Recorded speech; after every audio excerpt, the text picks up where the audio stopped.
എനിക്ക് രണ്ടിലും ഒന്ന് അറിയണം. എടാ പട്ടാള പട്ടികളെ, ഞാൻ ഇത് കൂടി ഒന്ന് ഫിനിഷ് ചെയ്തോട്ടെ. Last ball.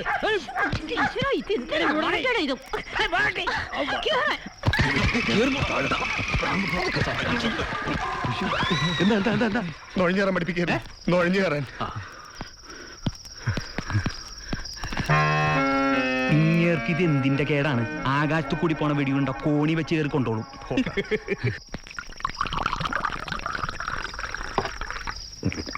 ഇടാ കുറച്ച് വെള്ളം ചേർത്ത് കഴിക്കണ മോനെ, കരള് പാടിപ്പോവും. ഇതിനൊക്കെയുള്ള വെള്ളം നമ്മുടെ ശരീരത്തിലുണ്ടെന്ന ശാസ്ത്രം. നിങ്ങൾ അവിടെ വന്നിട്ട് കുറെ നേരമായിരുന്നു? എവിടെ? അവിടെ ആ ഗ്രൗണ്ടിന്റെ അവിടെ. അന്ന് ഞങ്ങളെ കണ്ടില്ലേ? അപ്പൊ ഒന്നുള്ളൂ. എന്താണ് പ്രശ്നം? ഒന്നുമില്ല, ചുമ്മാ. എന്നാ ഞാൻ പോട്ടെ. കാലത്ത് നേരത്തെ നീക്കണ്ടേ? പി ടി ഉണ്ട്.